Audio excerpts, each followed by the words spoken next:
Easy now. I mean you no harm. Who are you? That's a fine-looking fire. You mind if I sit? Who are you? Just someone who admires your fire.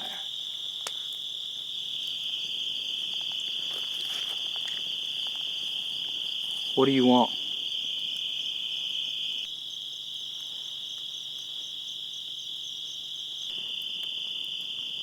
Easy now.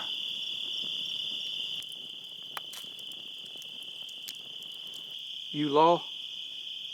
You don't look like no marshal I ever seen. No, I don't suppose I do. No, you see,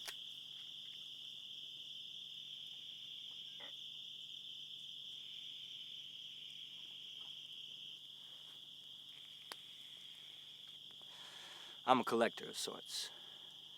But unlike most collectors who value the significance in an object, I value the spirit and ambition of one's actions. And that was some ambitious actions that took place back there. What do you want from me? You ever been out on a morning hunt and see a doe just across the fields, just before the break of day? There's a fog and a chill in the air, but she hesitates, knowing that the field is wide open. But she crosses anyway, knowing that there could be 1,000 eyes on her. Why is that?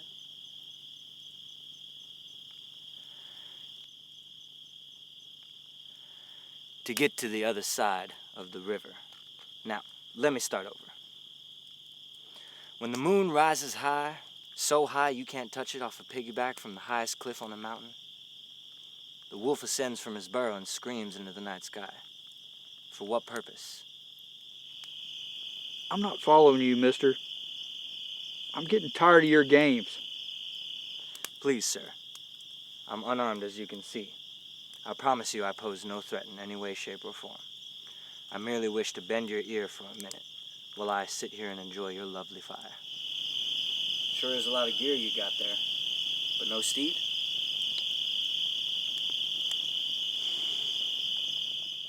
Let me tell you a story, Rick. How do you know my name? Oh, I know a lot more than just your name. Let me tell you a story about a boy from Austin. Growing up, he'd help his daddy with the hogs, fetch some firewood for his mama, go fishing and swimming down at the creek with his friends from the schoolhouse. But the one thing that he cared more than anything in this world was his dreams of becoming a sheriff. He'd go into town with his daddy, watch the sheriff walk through the town, shiny star pinned to his chest, knowing that one day he'd be walking through that same town with that same star pinned to his chest. Well, it just so happens that at 14, Austin would come across that shiny star. Only that star was holding a loaded six-shooter to his father's head. What he didn't know was that his daddy was going into town for a little more than just supplies.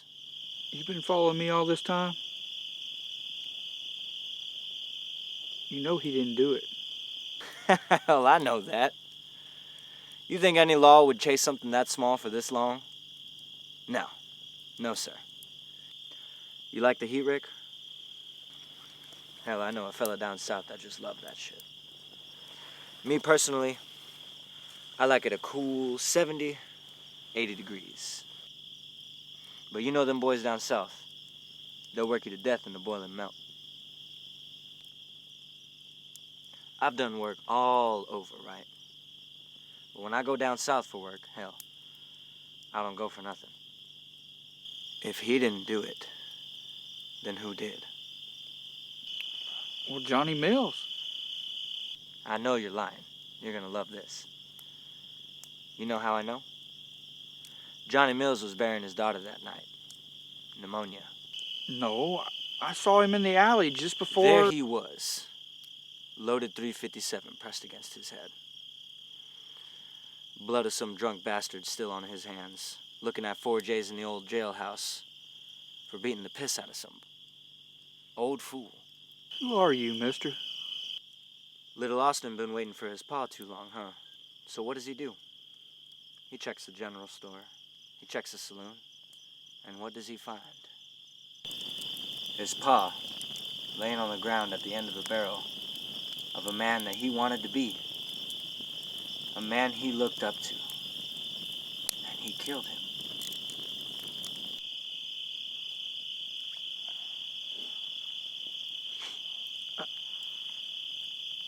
I was too late. I thought he was going to kill him. You know, we finished plowing early that day, and Mama said she was going to make some biscuits. So we went to town to get some flour. Paul told me to stay with the wagon because he had to see a man about some money that he owed him from a card game. So I could see from where I was that the man wasn't going to pay him, because when Paul walked toward him, he walked the other way. Then I heard something about a cheat. So I went to check on him, and that's when I saw him. Choices in life we may sometimes come to regret, but we must live with them all the same. Kind of like that choice to rob that bank back there.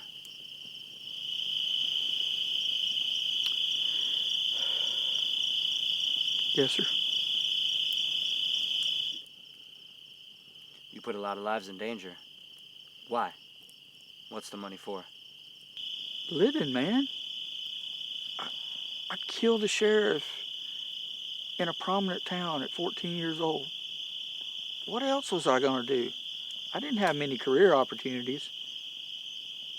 All I could do was rob and move, rob and move. Well, not anymore, you don't.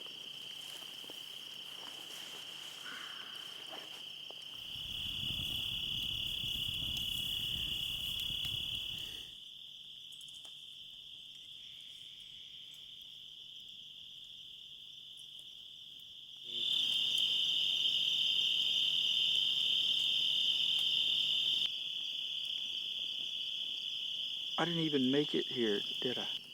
Hell, you never made it out of town.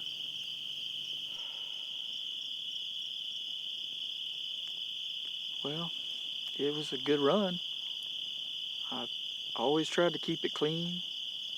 No kills. I didn't want to hurt anybody. I just wanted to survive. You're not a bad man, Rick, but you've made your choices.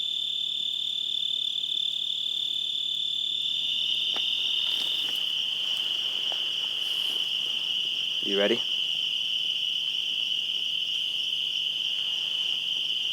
I reckon so.